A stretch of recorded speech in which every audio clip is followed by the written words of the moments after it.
अब मेरी ये रंगोली पूर्ण होने जा रही है। स्वामी इसे देखेंगे तो कितने प्रसन्न हो जाएंगे। मेरी ये योजना अवश्य सफल होगी।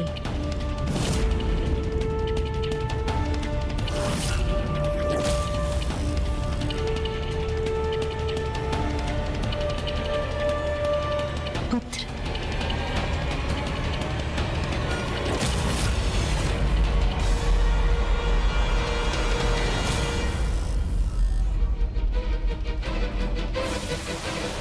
गणेश ने ये क्या कर दिया?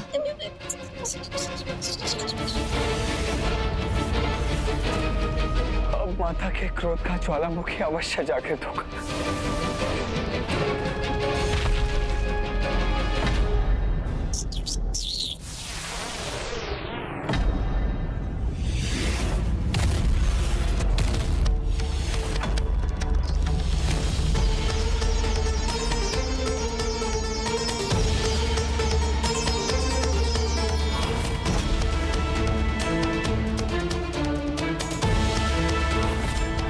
अब माँ अपने क्रोध को रोक नहीं सकेंगी।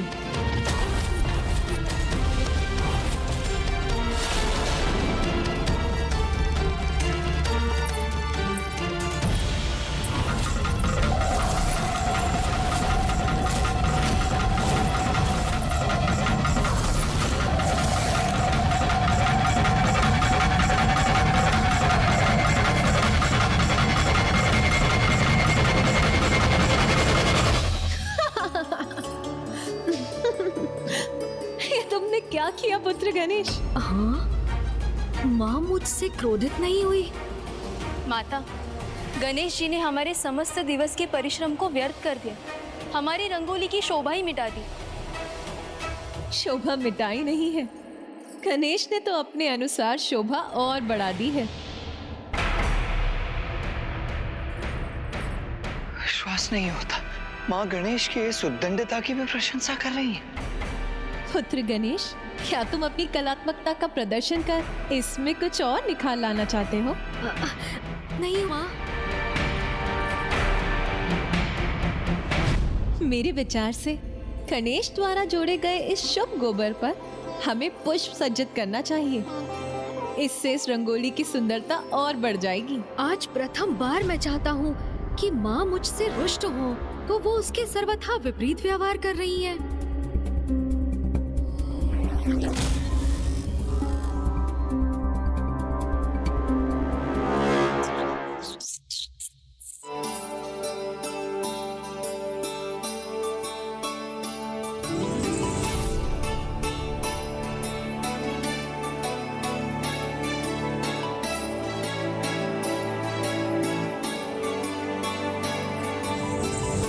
भैया, माँ तो तनिक भी क्रोधित नहीं हुई। प्रसन्न रहो अनुज कि माँ को क्रोध नहीं आया और तुम सुरक्षित लौट आए हो। नहीं भैया, संपूर्ण जगत को ममता सुर से सुरक्षित करने हेतु उन्हें क्रोधित तो करना ही होगा। तभी तो माँ ममता को त्याग कर अनुशासन और शिष्टाचार को स्थापित करने हेतु उस दुष्ट ममता सुर को उचित सीख देंगी। तो अब तुम क्या करने वाले हो अनुज? आप तो मेरी सहायता करेंगे नहीं, तो अब मुझे ही कुछ करना होगा। नहीं, ऐसा नहीं है अनुज, वो मैं बस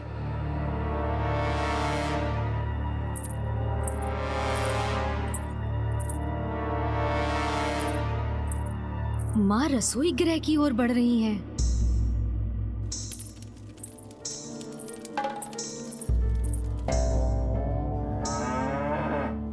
सूझ गई युक्ति। हाँ, किंतु रसोई गृह में क्या करोगे तुम?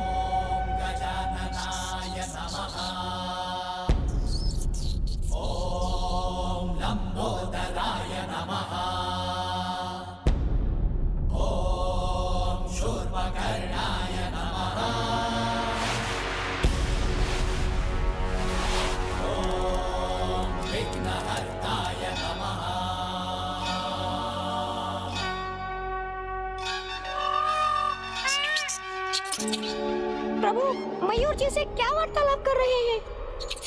कामासुर के लिए भी प्रभु ने इन्हें ही अपना वाहन चुना था। कहीं प्रभु का मेरी क्षमताओं पर से विश्वास तो नहीं उठ गया।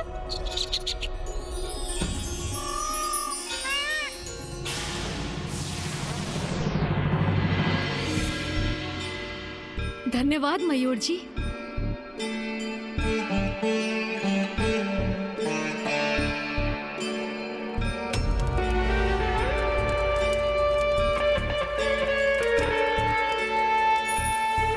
अवश्य माँ खीर पका रही हैं। कदाचित यही उचित समय है।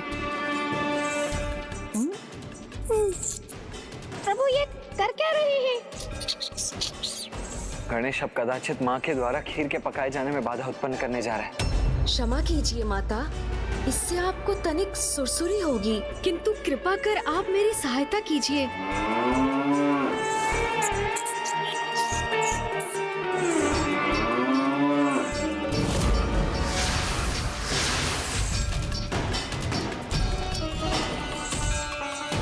रसोई घर में ये धूल कहाँ से आ रही है?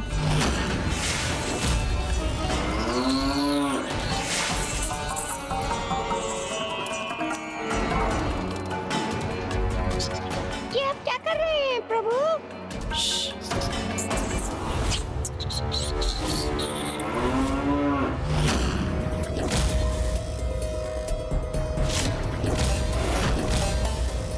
अनुज, गणेश, अब माँ के क्रोध से तुम्हारी कोई रक्षा नहीं कर सकता। पुत्र गणेश, पुत्र गणेश। पुत्र, आज ये नटखट बालक के समान क्रीड़ा क्यों कर रहे हो तुम? इसमें बहुत आनंद आ रहा है तुम्हें।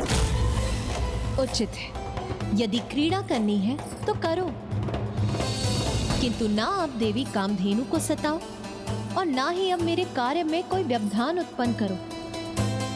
मुझे खीर बनाने के उपरांत पूजा भी करनी है। माता इस बार थोड़ा रुष्ट तो हुई, परंतु क्रोधित नहीं। माँ कुछ तो क्रोध कीजिए। आज आपका क्रोध कहाँ लुप्त हो गया है? अब तो मुझे पूजा में बाधा उत्पन्न कर ही उनका क्रोध जागृत करना होगा।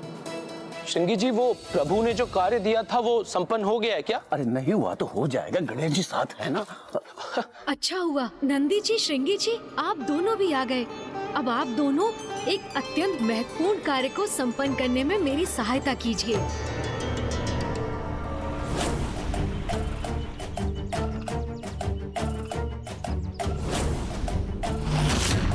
अनुज, गणेश, अब तक तो तुम अपनी योजना में सफल हो नहीं पाए, तो अब क्या कर रहे हो तुम ये? भैया, मैं माँ की पूजा की सामग्री एकत्रित कर रहा हूँ। पूजा की सामग्री? तो अनुज, तुम बेलपत्र जैसे शुभ वृक्ष के पत्र एवं अन्य फलों के स्थान पर ये विषैले धतूरे और अखवन के पत्र क्यों एकत्रित कर रहे हो, जिनका शुभ कार्यों में प्रवेश ही निषेध है? क्योंकि भैया, अब तो माँ के क्रोध को जागृत करने का यही एकमात्र उपाय शेष है।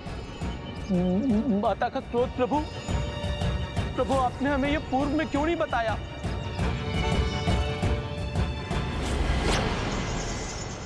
हम आपका साथ नहीं दे सकते गणेश जी। पूजा के समय माँ को किसी भी अनुचित कार्य से विचलित करना उचित नहीं है। क्या तुम्हें स्मरण नहीं है, जब स्वयं पिताश्री ने अपने ब्रह्मचारी रूप में माँ की तपस्या में व्यवधान उत्पन्न किया था तो उसका क्या परिणाम हुआ था? बस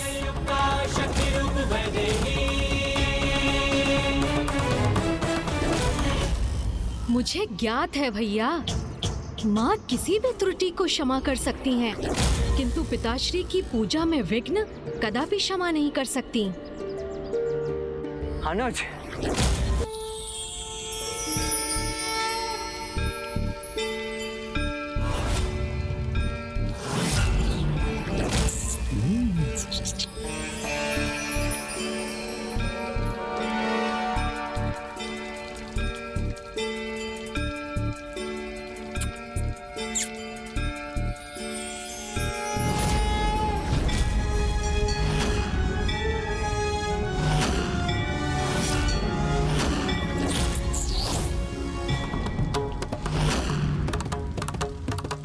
पुत्र गणेश, प्रभु के शिवलिंग को वैशैली और अनुचित सामग्री क्यों समर्पित कर रहा है?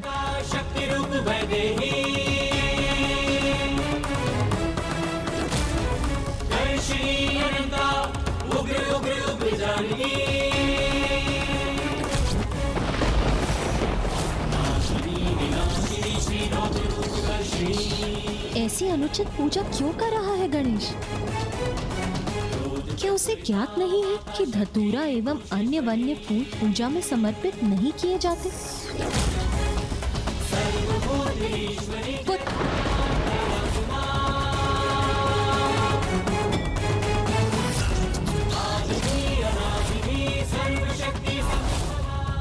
मैंने माता की पूजा भंग की है, अब तो वो अवश्य ही क्रोधित होंगी।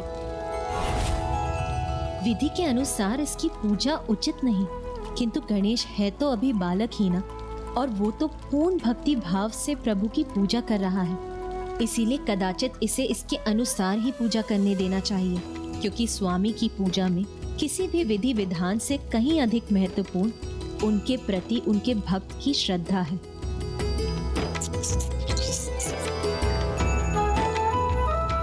पुत्र, तुम सर्वप्रथम अपने अनुसार पूजा संपन्न कर लो, उसके बाद मैं अपनी पूजा आरंभ करूंगी। माँ ने तनिक भी क्रोध नहीं किया मुझ पर, ये कैसे संभव है? माँ ने पुनः क्षमा कर दिया गणेश को। क्या हुआ पुत्र, अब ऐसे स्तब्ध क्यों हो? अपनी पूजा पूर्ण करो पुत्र, विलंब मत करो। अवश्य माँ।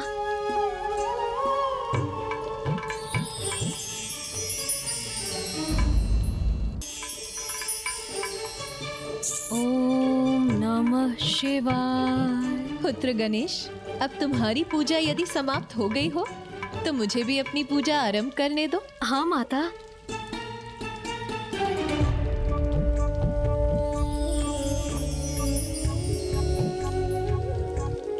ओम नमः शिवाय। भैया, मेरी ये योजना भी विफल हो गई। बस अब बहुत हुआ अनुज गणेश, तुम अपने सभी प्रयास कर चुके हो, किंतु कदाचित तुम्हारी इस योजना का असफल होना ही उचित है। नहीं भैया, हमें इसमें सफलता प्राप्त करनी ही होगी।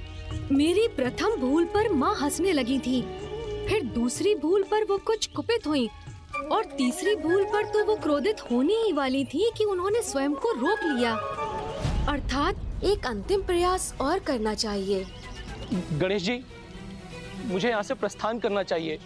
आप मुझे आज्ञा दीजिए। वैसे भी माता की पूजा तो अब संपन्न होने वाली है, तो उन्हें प्रभु के आहार के लिए दुग्ध एवं फलों की आवश्यकता होगी, तो मैं दे के आता हूँ।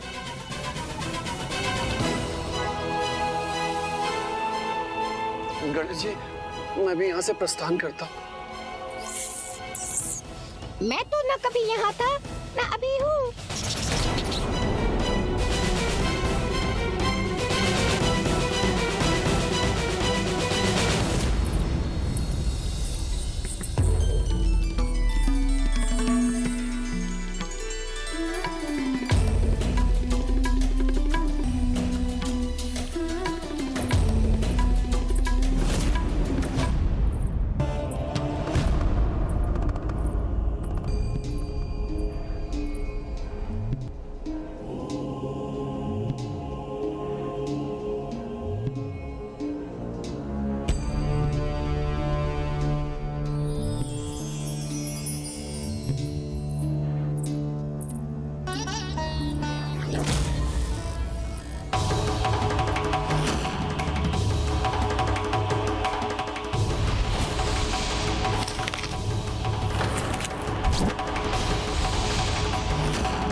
पिताश्री का भोजन ग्रहण कर लिया गणेश ने।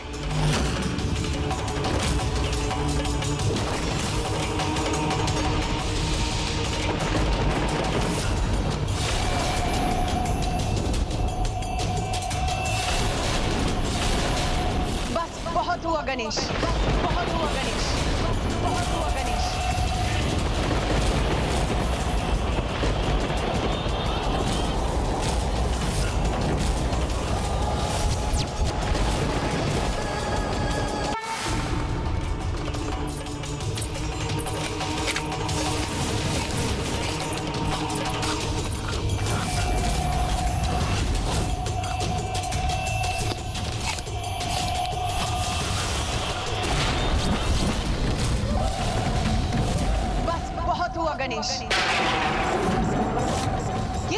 कैसी उद्दंडता है?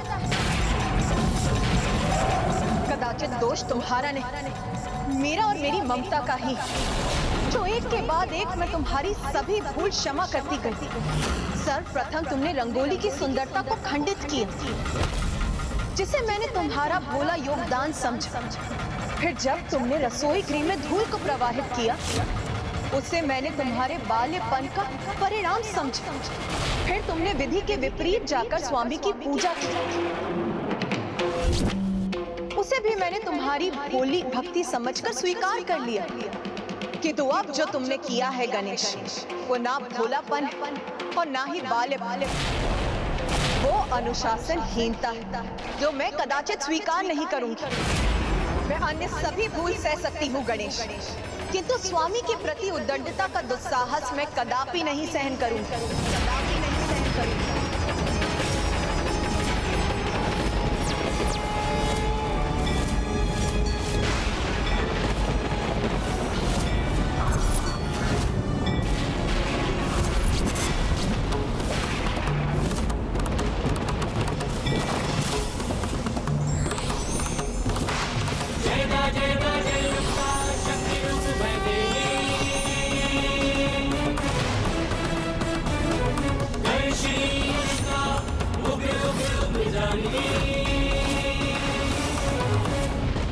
भोलापन बालपन स्वीकार है मुझे, किंतु अनुशासनहीनता नहीं। तुम्हारे इस अनुशासनहीनता का दंड तुम्हें अवश्य मिलेगा गणेश। माता, आपका दंड सहर्ष स्वीकार है मुझे माँ, क्योंकि मैंने जो भी किया वो आपके क्रोध को जागृत कर आपसे दंड पाने के लिए ही किया, आपसे दंड पाने के लिए ही किया, आपसे दंड पाने के लिए ही किया, आपसे दंड पाने के लिए ही किया।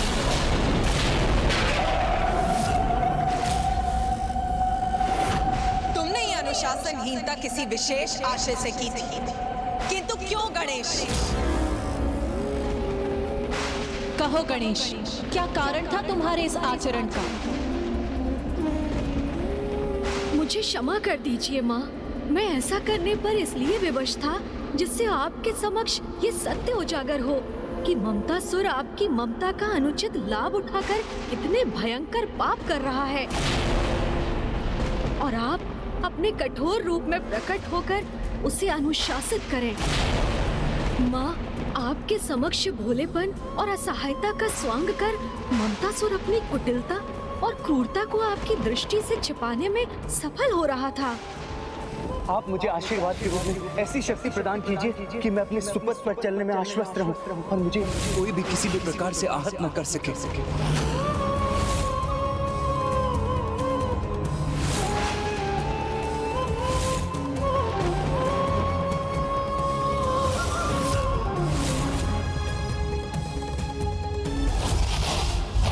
से निर्वस्त्र होकर पवित्र नदी में स्नान करें। वो प्राणी मात्र एक वृक्ष के समान होता है।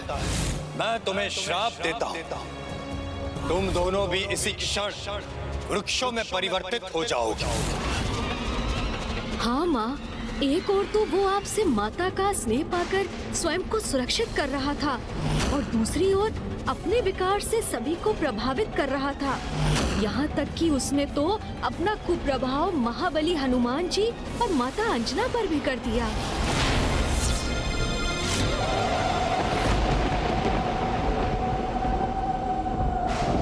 पुत्र, एक माँ की ममता का भाव तो अत्यंत पावन है, जिसके कारण वो अपनी संतान के हित में महान त्याग करने के लिए तत्पर रहती है। किंतु ममता की अति जब विकार का रूप ले ले, तो ना माँ का भला होता है और ना ही संतान का।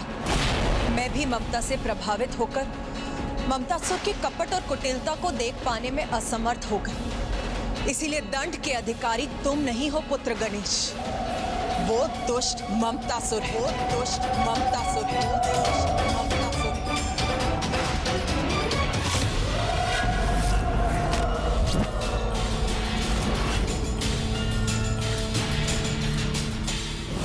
गुरुकुल, यहाँ तो शिष्य शिक्षा प्राप्त करने आते हैं ना, तो फिर इन्हें तो वही शिक्षा प्राप्त होनी चाहिए जो मैं निर्धारित करूंगा।